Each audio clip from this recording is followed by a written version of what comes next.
বহুরূপী বাংলা ছাড়িয়ে বলিউডে। ছবির ১০০তম দিনে জোর গুঞ্জন টলিউডে।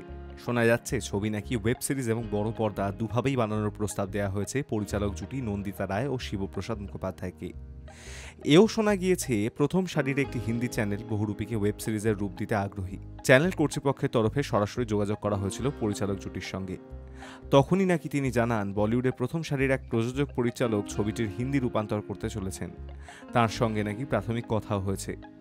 এখানেই শেষ নয়, জানা গিয়েছে চলতি সপ্তাহের শেষে বলিউডে বাংলা ছবির বিশেষ প্রদর্শন হবে। তার আয়োজন করেছেন বলিউডের প্রথম সারির সেই প্রযোজক পরিচালক। এবার সেই প্রশ্ন, কে সেই প্রযোজক পরিচালক যিনি হিন্দিতে বহুরূপী বানাতে আগ্রহী? এ প্রসঙ্গে উঠে এসেছে ফারহান আখতারের নাম। তিনিই নাকি হিন্দি বলয়ের বাছাই করা কিছু ব্যক্তিত্বকে ওই বিশেষ প্রদর্শনে আমন্ত্রণ জানাতে চলেছেন। কলকাতা থেকে যোগ দেবেন নন্দিতা রায়, শিবপ্রসাদ মুখোপাধ্যায়, জিনিয়া সেন এবং অন্যান্যরা। পুজোয় মুক্তি পাওয়া বহুরূপী ইতিমধ্যেই টলিউডে নতুন দিশা দেখিয়েছে। এখনও বিনোদনধর্মী ছবি যে বক্স অফিসে শেষ কথা বলে প্রমাণ করেছেন শিবপ্রসাদ মুখোপাধ্যায়, কৌশানী মুখোপাধ্যায়, আবির চট্টোপাধ্যায়, রীতাভরী চক্রবর্তী অভিনীত ছবিটি। ছবির গান থেকে সংলাপ সাধারণ মানুষের মুখে মুখে ফিরছে। এখনও অনেক প্রেক্ষাগৃহের বাইরে হাউসফুল বোর্ড ঝুলতে দেখা যাচ্ছে।